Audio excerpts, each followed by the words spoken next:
My name is Alina Carrington, and my stepmother and stepsister left me to die in the Sahara Desert, with nothing but my husband's ashes and the sun clawing at my back. They thought I'd vanish beneath the sand, forgotten and broken. But I didn't die. I learned to listen to the desert. And when I came back, I didn't come back quiet. Let me know where you're watching from in the comments. I want to see how far this story travels. Because trust me, revenge makes the best footprints in the sand. Now let me take you to the moment everything changed. The moment I knew they never intended for me to leave the desert alive. The heat didn't just press down on my skin, it clawed at it. I'd never felt the air so still, so cruel, like it knew something I didn't. One second, I was sitting in the back of a rented white Jeep, watching the ochre dunes slide past like waves. The next, the engine braked hard, the tires kicked up a cloud of dust, and Haley turned toward me with that smirk I'd seen too many times at too many family dinners. The one she wore when she got what she wanted. "Out," she said casually, like we were stopping for snacks. "What?" The word left my mouth dry and cracked. My fingers instinctively tightened around the urn I was cradling in my lap, Robert's urn. My husband, my everything. "You heard her," Marla snapped from the front seat. Her voice still had that clipped coldness like it could slice your hope in two. "This is where your journey ends." She didn't even turn around, just looked at me in the rearview mirror like I was roadkill. I blinked. Sand blew in through the open window, sticking to my lips. This couldn't be real. We were in the middle of the Sahara. The real Sahara, not a tourist stop. No road signs, no shade, no mercy. What are you talking about? This isn't funny." "Oh, honey," Haley sighed, brushing a blonde curl behind her ear. "We're not joking. You're always so dramatic, Alina. Now go have your little spiritual moment or whatever with the urn. That's what you wanted, right? To scatter Robert's ashes here, so poetic." My heart slammed against my ribs. "You can't be serious. There's nothing out here. No water, no people. No witnesses," Haley cut in, smiling wider. She opened the door and shoved me. I fell backward, my knees hitting the burning sand. The urn almost slipped from my grasp, but I caught it, barely clutching it to my chest like it was still warm from his touch. The door slammed shut behind me. I scrambled to my feet, coughing, trying to wave away the dust. "Marla, Haley, what are you doing?" The Jeep growled to life. Haley leaned out the window and said, "Good luck surviving, sis." And they were gone, just like that. A white blur fading into the dunes. No tire tracks left behind, just a plume of dust and two sets of laughter swallowed by the desert. I stood there, stunned, mouth open, eyes burning. My wide-brimmed sun hat flew off in the wind, tumbling across the sand like a forgotten prayer. I screamed. The kind of scream that tears your throat apart. They left me. They actually left me. In a desert I didn't know, no map, no water, no signal. Just an urn, a few protein bars in my backpack, and whatever strength grief hadn't already stolen from me. The wind howled like it wanted to mock me. I sank to my knees, hot sand searing through my clothes. Robert's ashes pressed against my chest like a heartbeat. This wasn't just betrayal. This was abandonment. This was attempted murder. And yet, somewhere beneath the raw panic, a second feeling stirred. Something harder than rage. If they thought I'd give up here, they didn't know me at all. Because I was going to survive. And when I did, I'd make sure the world knew what they did. 3 hours before they shoved me into the sand like garbage, Marla asked me to smile for the camera. "We should document the moment," she chirped, standing beside the rented Jeep with its bright white paint already speckled in sand. "Robert would have wanted us to." Her voice had that brittle tone she used whenever she was pretending to care. I'd come to recognize it like a smell you can't quite place. Faintly sweet, but something's off underneath. I forced a smile. "Sure," I murmured, tightening my grip on Robert's urn as Haley popped up beside me in her oversized designer sunglasses. "Let's do one with the ashes," Haley cooed, slinging a thin, tanned arm around my shoulders like we were sorority sisters. Her bracelets clinked against the urn. "You know, for the symbolic closure or whatever." I turned slightly away, cradling the urn closer. The driver, a quiet man named Rafik, lifted Marla's phone and nodded. "Ready?" Click, I smiled, or tried to, but I knew the photo would capture the truth anyway. It always did. Behind the camera-ready grins and neatly pressed linen, there was tension in the air so tight it could snap. The kind of tension that even the desert wind couldn't carry away. I'd invited them here because Robert had asked for it.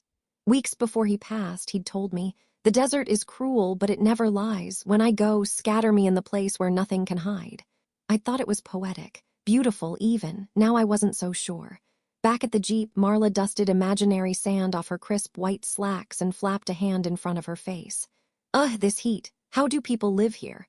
"They adapt," I replied quietly, adjusting the tie of my wide-brimmed hat. "It's not about comfort, it's about reverence." Haley rolled her eyes. "Okay, desert priestess, calm down." I ignored her. I'd been doing that a lot lately. She reached into her enormous straw tote and pulled out a bottle of designer face mist, spritzing herself and letting out a dramatic sigh. This was so not the vacation I wanted. "It's not a vacation," I said, a little sharper than I meant to. She snorted. "Try telling that to Rafik. He keeps asking if we want camel rides."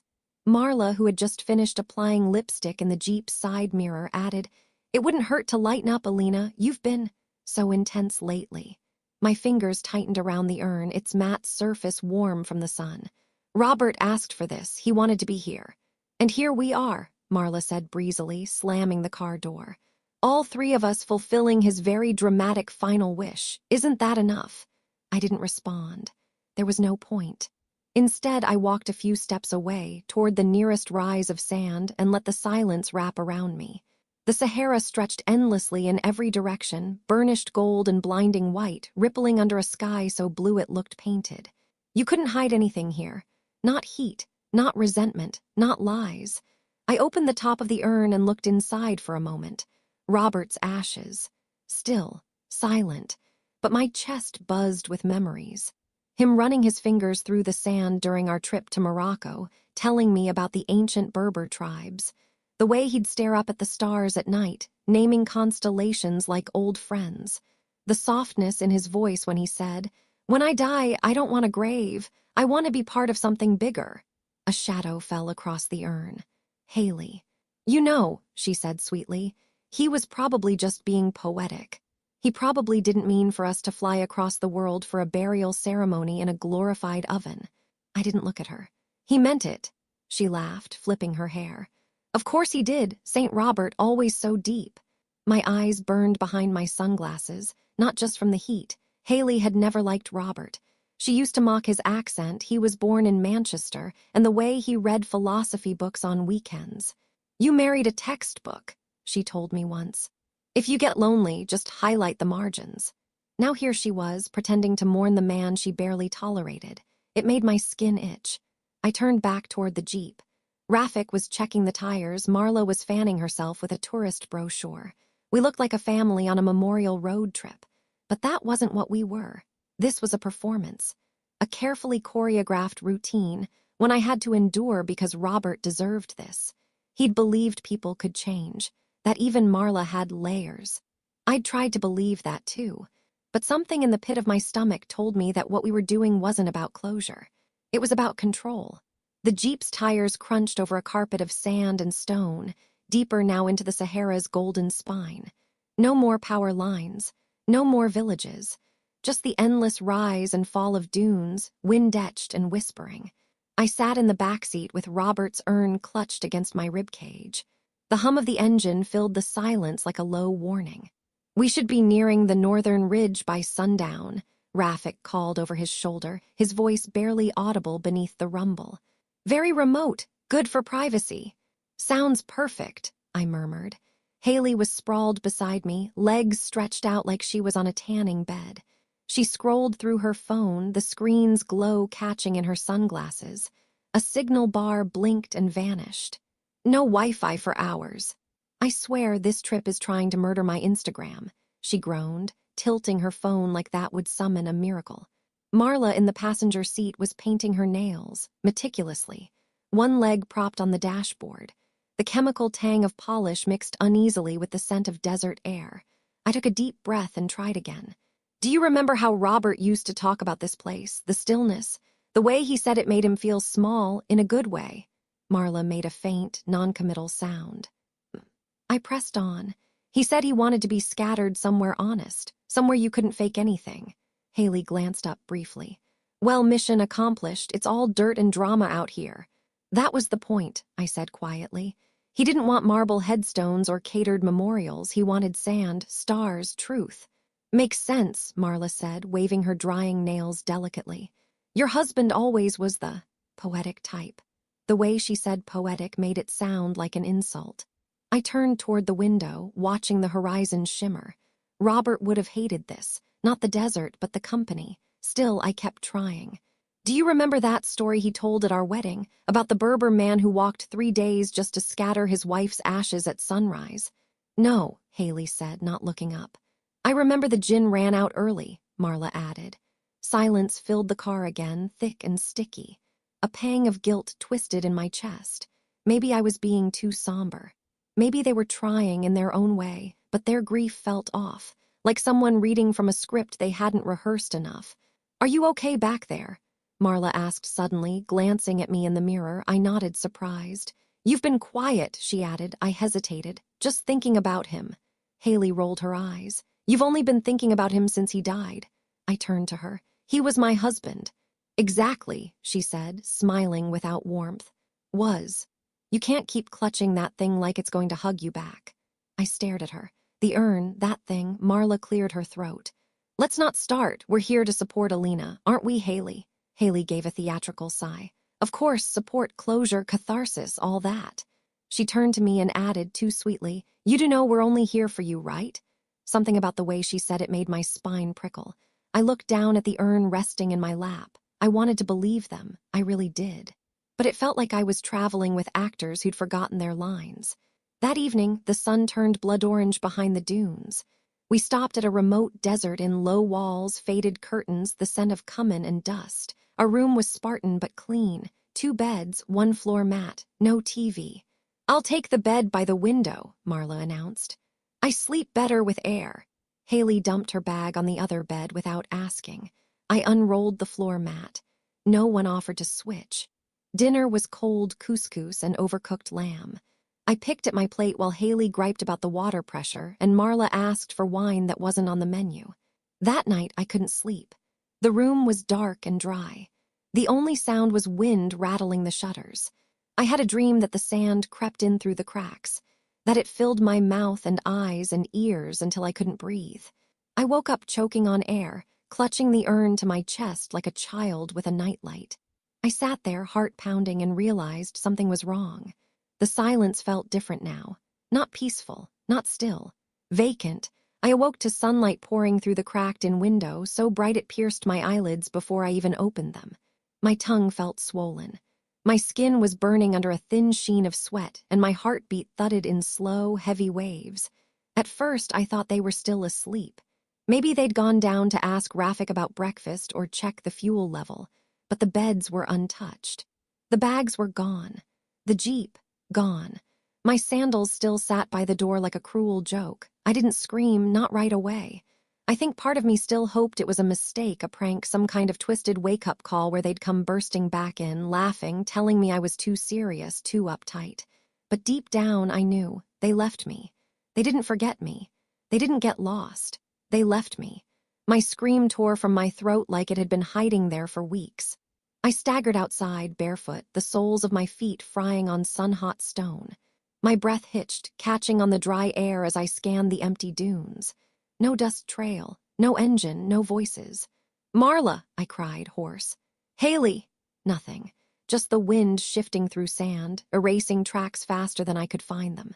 I stood there, knees trembling, holding Robert's urn like it was the only thing anchoring me to the earth.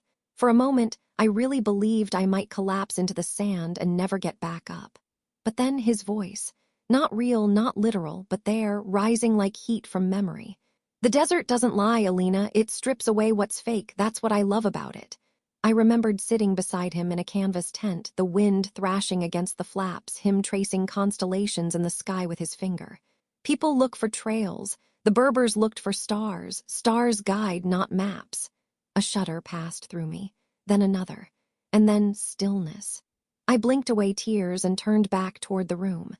My bag, thank God, was still in the corner. Inside, One half-full canteen, 2 meal bars, a scarf, a scratched compass, and Robert's old notebook from our first trip here. They hadn't bothered to take it. Too sentimental, I guess. Too useless. I pulled the scarf around my face to block the sun and tied it tight at the base of my neck. The canteen sloshed lightly, less than a day's worth if I rationed. Maybe 2 if I was careful. I had 2 choices, stay here and die slowly, or move. And I hadn't survived grief, bureaucracy, chemo appointments, and hospital nights just to lay down and be erased by the wind. I opened the notebook. Robert's notes were written in blocky, confident letters. Move at night, rest during peak heat. Use dunes as wind compass. Conserve sweat, not water. Shade is survival. Orion equals west. I stared up at the sky. Daylight still scorched overhead, but the sun had begun to dip. A few more hours. I dragged a low wooden bench across the inn's courtyard and wedged it under an overhang, creating a thin shadow. I crawled beneath it, pressed my back into the stone wall, and waited. Heart pounding, mind racing. The sun burned a slow arc across the sky as I slipped into fitful half-sleep. Flashes of Robert's face filled my mind, laughing beneath a sun hat, cupping my cheek during our vow renewal, whispering, "When I go, scatter me in the place where silence speaks louder than words." When the sky finally shifted into bruised twilight, I stood. The heat clung to my skin, but the worst of it had passed. Above me, stars began to appear one by one, like watchful eyes opening across the sky. And there he was, Orion, always the first one Robert spotted. I turned my body west, following the line of his belt like a beacon. I walked. The sand shifted beneath my feet, soft in some places, crusted hard in others. Every few steps I looked back, and the inn was already gone, swallowed by distance and wind. Each step forward felt like a promise. I'll scatter your ashes, Rob. I'll survive this place. And then I'll come back for what's mine. The first night was about survival. The second was about rhythm. By the third, I started listening to the desert. It had a language of its own, soft whispers in the wind, the crunch of dry stone beneath my boots, the shifting hum of night creatures burrowing through sand. I moved quietly through it, a shadow against the pale dunes, following Orion like a story too old to question. Each step was deliberate. Left foot, right foot, breathe in. Conserve sweat, not water. That line from Robert's notes became a chant in my mind. Conserve sweat, not water. Move at night. Trust the stars. During the days, I hid, wedging myself beneath rocky outcrops, curling into slivers of shade, letting my heart beat slow. The sun was merciless. Even with my scarf wrapped tight around my face, the heat found ways to crawl inside me, drying my lips until they cracked, peeling the skin from my hands. The protein bars were gone by the 4th morning. I rationed the last of the water on my tongue like holy oil, 3 drops per hour if I could manage it. But I was still moving, still breathing. And I wasn't alone, not completely. Because Robert was with me, in memory, in habit, in the voice that still echoed in my mind when I looked up at the sky. "That's Taurus, love. You always miss him because you're staring at Orion. But he's there, always." Sometimes I answered out loud just to break the silence. Sometimes I whispered into the urn, "Don't worry, I'm still walking. You're not staying here." And then there were the memories. It's strange how the desert pulls them out of you, memories you thought you'd buried under work, grief, funeral, logistics. They rose now like mirages, flickering and sharp. Robert chasing me through the dunes outside Merzouga, grinning like a boy, both of us barefoot and winded. Robert brewing thick cardamom coffee over a campfire, his hands always steady, always calm. Robert crying, really crying, when the first scan came back clean, and me holding his face and whispering, "We're not done." He hadn't made it past the 2nd scan, but he'd made it here because I had brought him. And I wasn't going to stop now. By the 6th night, I could barely feel my feet. My shoes had begun to split at the seams, soles peeling from heat and friction. My toenails throbbed with every step. Still, I walked. By then, I'd stopped keeping time. Time didn't matter out here, only distance, only direction. And sanity, held together with threadbare journal pages. I had started writing in the margins of Robert's notebook just to keep my thoughts from folding in on themselves. "Your voice is quieter now, but I'm still listening. You always said the stars were honest. I believe you now. I'm starting to feel less afraid. That scares me more than anything." I tore pages from the back and used them to press under my wrists at night, cool and comforting against the rocks. One page I folded into a triangle and tucked into the urn's lid like a letter. By the 7th night, I was seeing things, shapes on the horizon, flickers of shadow that vanished when I turned toward them. My knees buckled every few steps. My breath came in rasps, but I didn't stop. Because something in me had shifted. At first, I had been walking for Robert, to fulfill his final wish, to keep my promise. But now I was walking for myself, because every mile I crossed was proof that I had survived them. Marla, Haley, their fake smiles, their fake grief. They had wanted the desert to erase me, but the desert was making me, and I wasn't finished yet. By the 10th night, the desert had become a rhythm, a cruel, honest rhythm. I moved by moonlight, rested by rock, wrote when I could and whispered when I couldn't. My body had stopped arguing. The pain was constant but expected now, familiar like an old scar you forget to hide.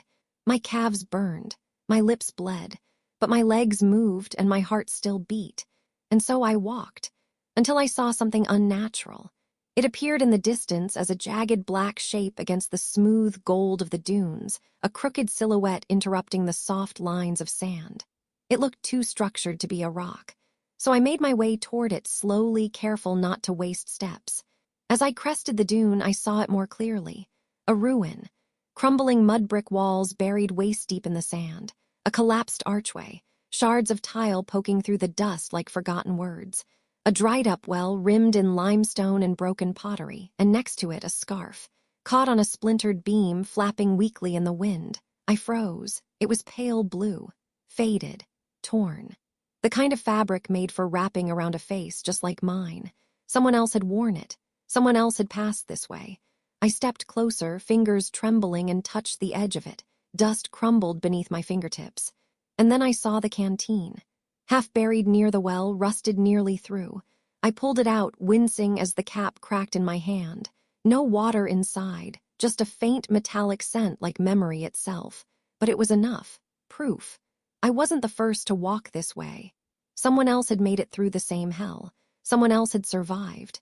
I sank to my knees beside the broken well and pressed the scarf to my cheek. "Who were you?" I whispered. The ruin said nothing, but it didn't have to. The desert speaks only in echoes, and this echo said, "You're not alone." I stayed there all day, crouched beneath a slanted roof beam that cast just enough shadow to keep me from burning. I rationed the last half-inch of water. I read over my notes from Robert's journal. I slept with the scarf wrapped around my hand. And when night fell again, the sky lit up in fire-blue stars. I climbed the nearest dune, high, steep, every step sliding back into itself. But I kept going until I reached the top. The wind met me there, rising strong and steady. I untied the scarf from my hand and wrapped it around my head. A gesture, a shield, a salute to the ghost who came before me. Then I unscrewed the urn. My hands shook. Not from weakness, though I had plenty of that, but from meaning. I held the urn in both palms, lifting it like an offering. "Robert," I said, and my voice cracked like old wood. "I carried you here every mile, every drop of sweat, every blister, and now I set you free." I tilted the urn. The wind took him gently. No sudden gust, no dramatic swirl, just a soft stream of ash flowing into air, rising, then falling, then disappearing into the waiting arms of the desert. I didn't cry. I thought I might, but what I felt wasn't sadness. It was peace, not the soft kind, the earned kind, the kind that feels like a scar closing. I stood there for a long time, just breathing. He was gone, but I was still here. And I wasn't finished yet. It had been 3 weeks since they left me. 21 days since I watched the Jeep vanish, carrying my stepmother's cruelty and my stepsister's smirk into the horizon, leaving me for dead. A woman with no map, no backup, and a heart split between grief and rage. Each day since had been a negotiation with pain. Each night a prayer to nothing. I stopped counting in hours a long time ago. You lose time out there. In the desert, the sun bleeds everything dry, your skin, your thoughts, your sense of scale, even hope at some point. But my body, broken, blistered, and bent, still moved. I had turned Robert's notebook into a kind of compass. I marked time with scratchy pencil lines and recorded whatever I could. Wine directions, animal prints, the shape of dunes, dreams I couldn't shake. By now, my shoes were gone. The soles had cracked and shredded by day 15, and I'd used strips of my shirt and the blue scarf I'd found in the ruin to wrap my feet. Still, they bled.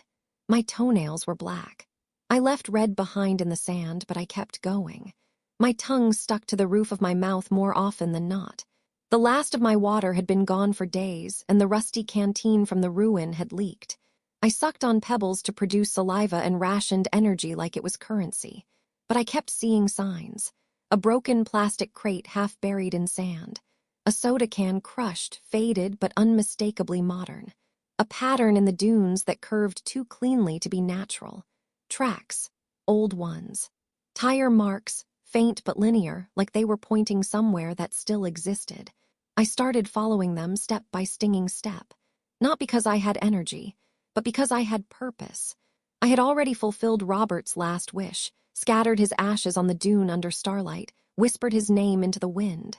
Now I was walking for me, for justice. For the moment I'd stand in front of the women who left me to die and prove that I didn't vanish into the sand like they expected. I wasn't just alive, I was returning with truth carved into my bones. But first I had to survive the next hour. And then the next. By day 21, my body was shutting down. My vision blurred around the edges. I stopped sweating, which I knew was a bad sign. I was too tired to think, too stubborn to stop. That was all that remained. And then, as the sun was rising like a blade over the dunes, I saw it. Something angular, a break in the landscape. At first, I thought it was a hallucination. I'd seen those before, mirages, shadows, memories dressed in light. But this was different. Metal, reflecting sunlight. My heart stuttered in my chest. I blinked. A silver dish, thin, round, unmistakable, jutting out from a rooftop. A satellite. I staggered toward it. And as I crested the dune, I saw more. Huts built into the slope, walls covered in weather-worn paint, a tangle of solar panels, cables, and poles. Fences made of wire and cloth. An old rusted Toyota truck under a shade net. People, actual people. The scream that left my mouth was hoarse, broken, more like a sob. I fell to my knees, then to my hands, digging into the sand like it might hold me up. A door flew open. A young boy shouted something in Arabic. Then came footsteps, 2, 3, maybe 4 people rushing toward me. Strong hands lifted me from the sand, and I let them. I didn't have the strength to resist. My eyes were open, but the world was swimming. I remember a man's voice, older, firm, saying something calm and decisive. They brought me into a dim room. My skin tingled as the temperature dropped. I was laid down on a mat. Something soft pressed to my lips, a cloth soaked in water. My body jolted at the taste. Someone tilted a cup and I sipped, just a little, enough to stop shaking. My cracked hands reached up to grab it, but they were too weak. The boy, barely 16, I'd guess, held it steady for me. His face was narrow, kind, focused. He didn't speak my language, but he didn't need to. He saw me. And then on the far wall, I saw it, a satellite phone. I blinked hard to make sure it wasn't a trick of the light. It was real. I'd done it. I had survived the desert. And now I could speak again. The voice on the other end of the satellite phone hesitated. "Mrs. Carrington." I could hear typing. Then a pause, another voice in the background. The line crackled. I was sitting on a plastic stool in the back room of the Berber outpost, wrapped in a wool blanket, my knees shaking, my fingers barely gripping the handset. "Yes," I whispered. "I'm alive, I need help." The operator's tone shifted instantly, professional now, tight. She asked my name again, my passport number, emergency contacts. I gave what I could remember. Someone handed me a cup of water mid-call. I drank between sentences. Within minutes, I was transferred to the American consulate. Then a crisis team. Then someone from the embassy who kept repeating, "You're incredibly lucky, incredibly lucky." I didn't feel lucky. I felt hollow, but I was alive, and the wheels were turning. It took 3 more days for transport, a jeep to a regional aid station, a helicopter to Marrakesh, paperwork, dehydration treatment, IV drips. A nurse with kind eyes who gently combed sand from my hair and whispered, "You're stronger than anyone I've ever seen." I wanted to believe that. But I wasn't thinking about strength. I was thinking about revenge. I touched the empty urn strapped inside my bag and whispered, "Now we go home." When the plane touched down in New York, it was raining. I hadn't seen rain in weeks. The smell of it almost undid me. Wet concrete, taxi exhaust, umbrellas, people brushing past me in the terminal like I didn't exist. I held on to the railing at baggage claim, still weak, my knees not quite steady, my stomach uneasy from food that wasn't dry ration. But I was back. I hailed a cab and gave them the address for the Midtown precinct. And on the ride there, my phone, fully charged and restored, began to light up. Notifications, news alerts, missed calls. And one headline that stopped my breath. Socialites host Desert Memorial Gala for tragic widow Alina Carrington. I stared at it, heart hammering. There was a photo attached. Marla in a floor-length black gown, dabbing her eyes with a diamond-crusted tissue. Haley posing beside a faux urn, her hand to her chest, painted in grief. And the caption, "Daughter and stepmother host gala in memory of late heiress Alina Carrington, presumed lost during a private spiritual ceremony in the Sahara." They were smiling. Champagne, red carpet, press. Another headline flashed. Carrington estate passed to family in wake of tragedy, and another. Desert death mystery leaves heiresses millions up for grabs. My hands were ice. I leaned forward in the backseat and told the driver, change of address. 22nd in Lexington, Midtown Police.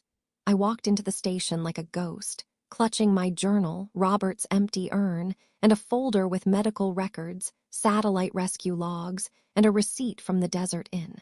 The officer behind the desk blinked at me. "I need to speak with a detective," I said, voice hoarse but steady.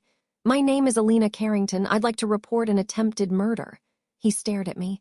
"Ma'am, you were declared dead." "I know." I reached into my bag, pulled out the torn scarf, the photos, my scratched passport, the inn registry. "They left me in the desert. I survived." He slowly stood. "Let me get someone." As he disappeared through the hallway, I let myself sit. My muscles screamed in protest. My feet throbbed. My ribs ached from the flight, but something inside me was perfectly still. They had buried me with a lie. Now I was digging it back up, and I wouldn't stop until they paid for it. Sandra dropped the manila folder on her kitchen table like it weighed 100 pounds. "Tell me everything," she said, already flipping through the documents. "Don't leave out a single grain of sand." We'd been friends since college. She was one of the few people who'd loved Robert like I did. She was also one of the best attorneys in Manhattan, tough, brilliant, and relentless when she smelled injustice.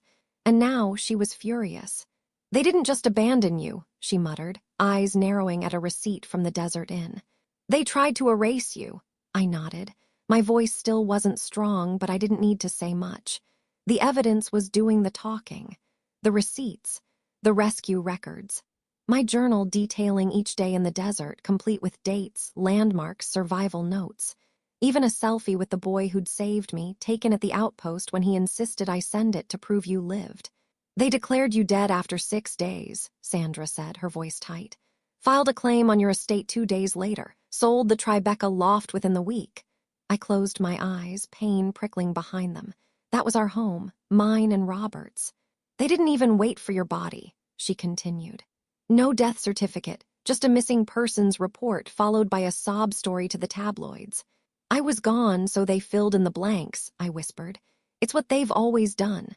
Sandra sat down across from me, eyes fierce. "We're not letting them get away with this." We filed the complaint the next morning. Attempted murder, fraud, conspiracy, abuse of inheritance law, identity misrepresentation. Sandra walked into the DA's office with a press-ready binder and a voice like a buzzsaw. The moment the assistant district attorney saw the footage of Haley laughing during the gala's red carpet, just 2 weeks after my death, his entire posture changed. "This could be huge," he muttered. "Damn right," Sandra snapped. "And she's not a corpse, she's sitting in your chair." I gave a small nod. My palms were sweating, but I kept my eyes locked forward, because I was done being invisible. By that afternoon, the story broke. The tabloids that had glamorized the gala now splashed new headlines across their feeds. "Desert widow returns. Heiress declared dead survives Sahara, files charges. Alina Carrington, from ashes to accusation, left to die. The Manhattan heiress versus her own family." My face, sun-scarred, hollow, but unmistakably alive, was everywhere. News anchors called it a miracle. Social media called it karma. Some called me crazy. Others called me a legend. But the truth was simpler. I came back. And I brought the truth with me. Meanwhile, Marla and Haley were still riding their lie like a limousine through Manhattan society. Just a week after I filed, they announced a lavish benefit gala, in loving memory of Alina Carrington. The invite was dripping in irony. The media had questions. Haley answered with crocodile tears and designer sunglasses. "We're just so overwhelmed," she sobbed to one reporter. "We never thought this loss would be twisted against us." Marla added, hand to chest, "People grieve in different ways. Some seek attention." Sandra nearly threw her phone when she saw the clip. I just sat there, quiet, watching them lie with pearls around their necks. They wanted attention. Good. Because soon they'd have an audience they couldn't escape from. It felt strange to walk toward a room full of people who thought I was dead. Stranger still to do it in heels. But I wanted them to hear every step. The click of my shoes against polished marble echoed louder than the violins behind the ballroom doors. I stood in the corridor for a moment, breathing in the scent of gardenias and chilled wine wafting from inside. Soft music, soft lies. Sandra adjusted my collar. "You sure you want to do this?" I met her eyes in the mirror near the entrance. My reflection looked nothing like the woman they remembered. Thinner, stronger, touched by something wilder than grief, clarity. "They stole my name," I said. "I'm here to take it back." The gala glittered like a lie dressed in satin. Cameras flashed. Waiters circled with champagne. The chandeliers cast golden light across 100 familiar faces, faces that had once kissed my cheek at fundraisers, sent cards after Robert's funeral, promised to keep in touch. None of them searched for me. Now they were here to mourn me. At the front of the ballroom, Haley stood beneath a massive projection of my face, me, smiling, in some photo I didn't even remember taking. Candlelight flickered beneath the frame like a shrine. Haley wore silver. Delicate, expensive, draped in just the right amount of sorrow. Marla stood next to her, hands clasped in prayer, lips trembling with effort. "Tonight," Haley said into the microphone, "we remember a woman who lived by the stars. A woman who walked into the desert and never walked back." The audience sighed collectively. A tear slid down the cheek of someone I once considered a friend. "She was more than a stepdaughter," Marla added, her voice solemn. "She was an old soul, curious, complicated, and deeply misunderstood." My hands clenched. I had to grip Sandra's arm to keep from storming in right then. But I waited. They weren't done. "And though her body was never recovered," Haley continued, her voice catching in her throat for effect, "we carry her with us in spirit. And tonight, in her honor, we raise a glass." Marla lifted her champagne flute. "To Alina Carrington," she said, turning toward the portrait. "Our beloved desert rose." And that was when I opened the doors. Gasps burst across the ballroom like popping flashbulbs. The violinist's bow froze mid-stroke. Someone dropped their wine glass. Marla went pale. Haley's mouth fell open, lipstick perfect and stunned silent. I walked into that room like a slow exhale. Dressed in black silk, my hair swept back, my arms bare, sun-scarred, real, alive. My heels hit the floor with purpose. Cameras swiveled. Whispers turned to shock. I stopped at the foot of the stage. Haley blinked. Marla clutched her glass tighter. I took one long look at the portrait behind them. That version of me, frozen in someone else's narrative, looked small. Fragile. That wasn't me anymore. "I heard you were toasting me," I said, loud enough to carry. A hush. "My name is Alina Carrington. And I'm not dead." Haley let out a small, strangled sound. Her hand went to her chest. Marla dropped the champagne flute. Glass shattered on the marble like punctuation. I stepped onto the stage, every camera flashing now. The press, who moments ago were lining up to photograph a curated grief fantasy, were now pointing lenses at a story they couldn't have imagined. Marla took a step back. Haley's voice finally cracked through the silence. This is a mistake." "No, Haley," I said, turning to her. "The mistake was thinking I'd stay buried." Whispers turned to murmurs. Guests exchanged horrified glances. One man in a tuxedo muttered, "Is this real?" And then sirens. They started faint down the block, then louder, closer. A hotel staff member near the entrance spoke into his earpiece, stepping aside. Uniforms appeared. The crowd parted like water. 2 officers entered, serious, swift, holding documents in their hands. They moved through the crowd with purpose. Marla looked at them, then at me, and I swear for just a second I saw it hit her. The truth, that I wasn't just here to haunt her, I was here to destroy the lie. The second the police stepped into the ballroom, the atmosphere cracked like glass underfoot. You could feel it shift, the ripple of discomfort, then disbelief, then the hush that only comes when someone powerful is about to fall. Marla stiffened beside me. Her hand reached out automatically for Haley's wrist, but Haley yanked away, her eyes fixed on the approaching officers. The lead detective, Detective Harrow, strode with the steady energy of someone who wasn't just performing. He wasn't there for drama. He was there for consequence. He stopped right in front of them, his expression unreadable. "Marla Carrington," he said, voice loud, clear, and official. "You are under arrest for fraud, conspiracy to commit homicide, and obstruction of justice." Gasps erupted. Phones were raised again. People were filming. "Haley Carrington," he continued without missing a beat, "you are under arrest for conspiracy, falsification of death records, and attempted murder." "No," Haley blurted out, panic slamming through her voice. "This is insane. She was supposed to be," her voice cracked. "You don't understand, she's supposed to be dead." The room froze, and every camera turned to me. I stepped forward calmly and faced Haley, her designer mask of control now crumbling in real time. I didn't raise my voice. I didn't need to. "Deserts tell the truth, Haley," I said softly. "Even when people lie." Haley turned on her heels, trying to run, but another officer blocked her path. She shoved at him, her panic flaring. "She's lying, she's crazy, this was all her idea." But Marla didn't speak. She just stood there, rooted to the floor, face pale, jaw slack. She swayed.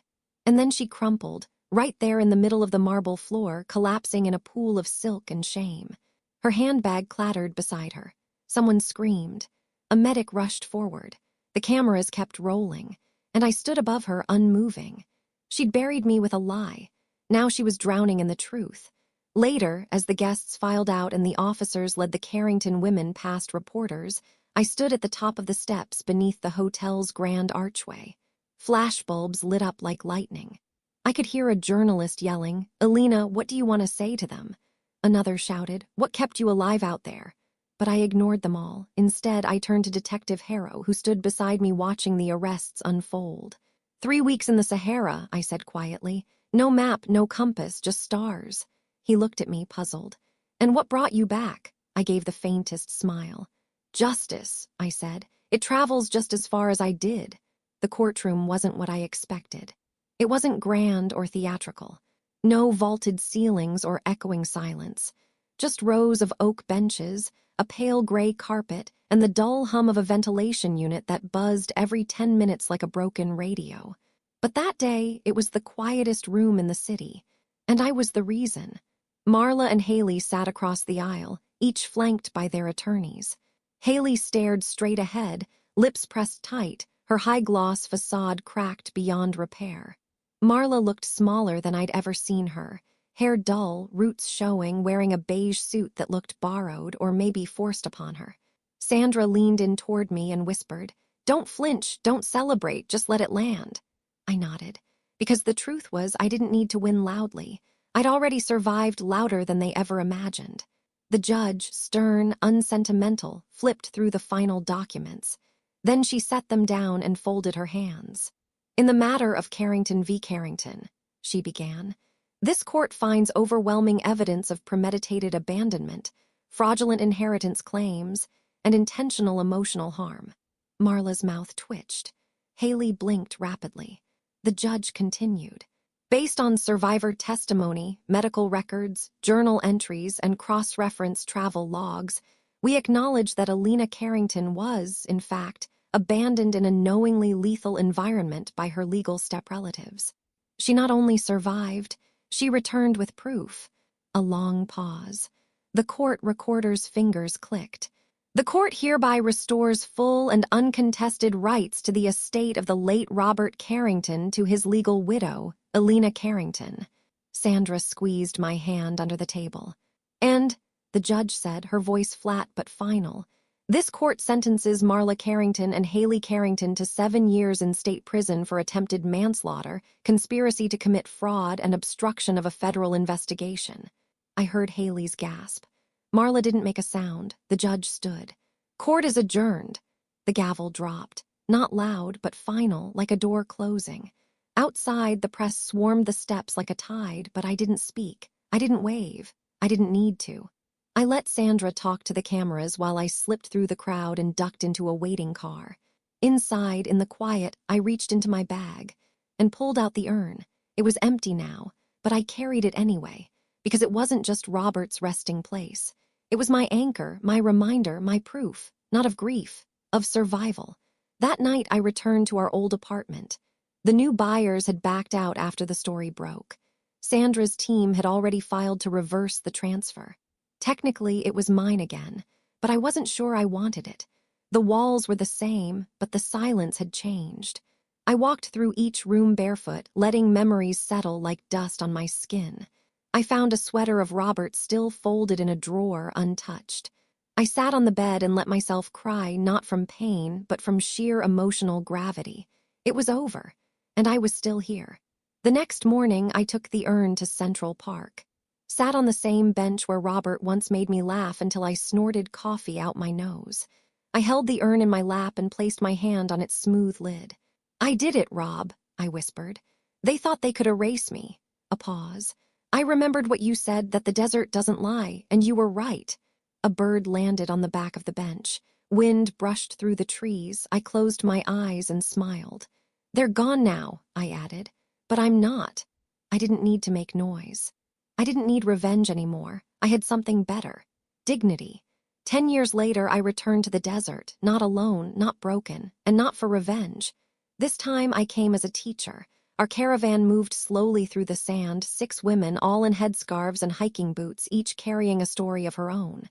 Some were widows. Others had left abusive marriages. One had just buried her daughter. We didn't talk about what brought us here. We didn't need to. Instead, we walked. By moonlight under the stars, just like I had all those years ago.